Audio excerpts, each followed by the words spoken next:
नमस्कार दोस्तों, मैं उम्मीद करती हूँ आप लोग स्वस्थ होंगे, मस्त होंगे। दोस्तों, 2 वीडियो मानस समर जी ने बनाया है जिसमें उन्होंने अपने काफ़ी सारी चीज़ें बताई हैं, बहुत सारे खुलासे किए हैं। उन्होंने ये भी बताया है अपनी वीडियोस में कि भाई वो कमीशन लेते थे लोगों को रेफ़र करने के लिए। 6 महीने तक उन्होंने कमीशन लिया है लोगों को हिम्स में रेफ़र करने के लिए। 6 महीने तक लोगों की जान और मान की हानि हुई है। ये हम माने उनकी बातों के हिसाब से। अगर नहीं तो 6 महीने तक क्या सारे पेशेंट्स जो है वो हेल्दी थे, उनको कोई दिक्कत नहीं थी, जाके वो ठीक हो जाते थे। 6 महीने के बाद ऐसा क्या हुआ कि 6 महीने के बाद जो है वो सारे मरीज जो है वो बीमार पड़ने लगे, उनकी तबीयत ख़राब होने लगी, जान माल की हानि होने लगी। तो आप ये कहते हैं कि 1.5 साल से आपने उसको कोई प्रमोट नहीं किया, आपको 6 महीने आपने देखा, इतना सब कुछ हुआ, तो आपने स्टार्टिंग में ही क्यों नहीं रोका इस चीज़ को? और 6 महीने आपने जो प्रमोशन किया उससे कितना ज़्यादा नुकसान हुआ है जनता का, आपको भी नहीं पता है। आपके बंद करने के बावजूद भी, क्योंकि आप बीआरसी के राइट हैंड माने जाते हैं, हर जगह आप दिखते हैं, हर जगह आप दिखते हैं, तो पेशेंट्स को तो यही लगता है ना कि आपने चलो उसको प्रमोशन अगर नहीं भी किया आपने, लेकिन फिर भी आपकी हर वीडियो में बीआरसी के डायलॉग्स, बीआरसी सर के ही डीआईपी डैड को आप प्रमोट कर रहे हैं हर जगह। तो लोगों को तो यही लगेगा ना कि भाई अगर आप नहीं भी हिम्स को प्रमोट कर रहे हैं तब भी आप बीआरसी की टीम के मेंबर हैं, उनके साथ हैं, तो डेफिनेटली वो वहाँ जाएंगे, चाहे डायरेक्ट जाएं, आपके थ्रू जाएं, चाहे बिना आपके थ्रू जाएं, वो जाएंगे ज़रूर, क्योंकि आपने मार्केट बना दी है उनके लिए। तो उसके बाद आपने अब 3 साल के बाद आपने डिसाइड किया कि अब मुझे बोलना चाहिए। बहुत अच्छा किया, अगर आपने देर आए दुरुस्त आए, शुक्र है आपको अकल आई और आपने डिसाइड किया कि आप इस चीज़ को खुलासा करेंगे। बट मुझे एक चीज़ समझ नहीं आ रही है कि 3 साल के बाद कौन सा ऐसा एविडेंस था जो आपको 3 साल लगे इकट्ठा करने में? क्या आप मिलियन सब्सक्राइबर होने का वेट कर रहे थे कि आपको 1 मिलियन सब्सक्राइबर हो जाएंगे तब जा करके आप इसका खुलासा करेंगे? या आपने एक्चुअली कई बार बीआरसी से अलग होने की कोशिश करी है।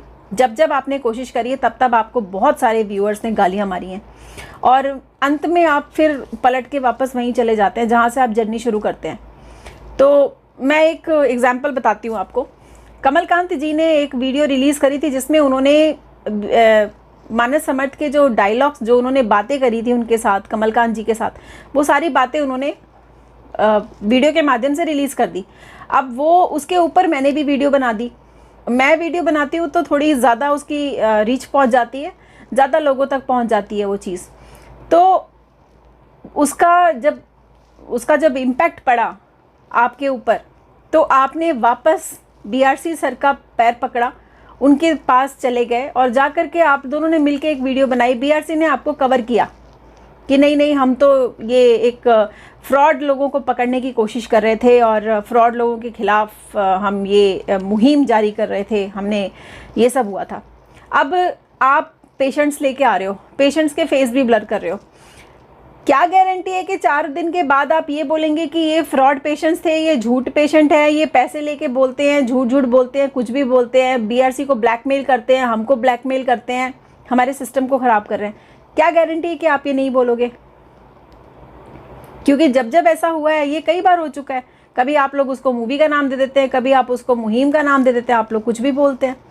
चलो, अच्छा है कि आप सच के साथ हैं और आप सच के लिए खड़े हुए हैं। वैसे भी जितने भी लोग डीआईपी के एजुकेटर बने हैं, डायबिटीज़ एजुकेटर जितने भी लोग हैं, वो सभी लोग कभी ना कभी बीमार थे, डायबिटीज़ के पेशेंट थे, और रिकवरी होने के बाद उन्होंने डिसाइड किया कि हम भी समाज सेवा करेंगे।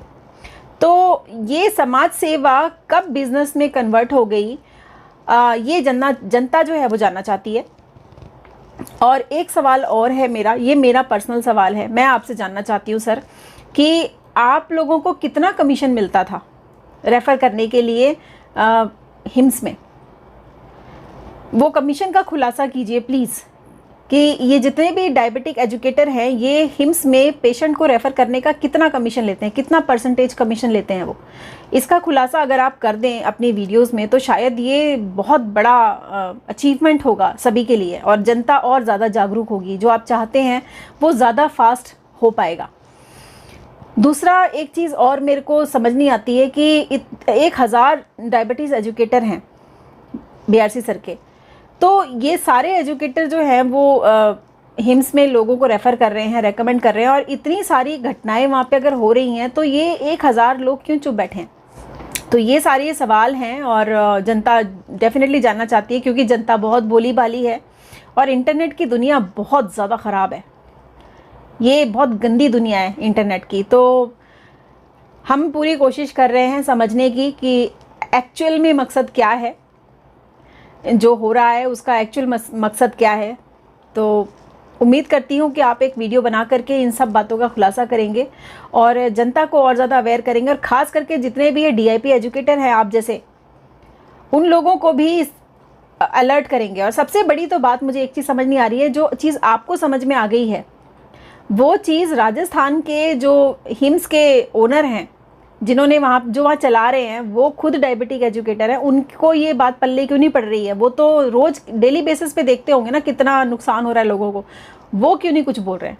इतनी ज़्यादा रकम उन लोगों को मिल रही है, इतना ज़्यादा कमीशन मिल रहा है लोगों को कि वो लोग अपना घर चलाने के लिए लोगों की जान के साथ खेल रहे हैं। प्लीज़ हाथ जोड़ती हूँ, हाथ जोड़ करके आपसे रिक्वेस्ट करती हूँ कि एक वीडियो प्लीज़ बनाइए इसके ऊपर। हमें जानना है कि कितना कमीशन खाते हैं ये लोग, पता तो चले। थैंक यू सो मच, और नेक्स्ट वीडियो की उम्मीद में इस वीडियो को मैं यहीं विराम करती हूँ। Thank you.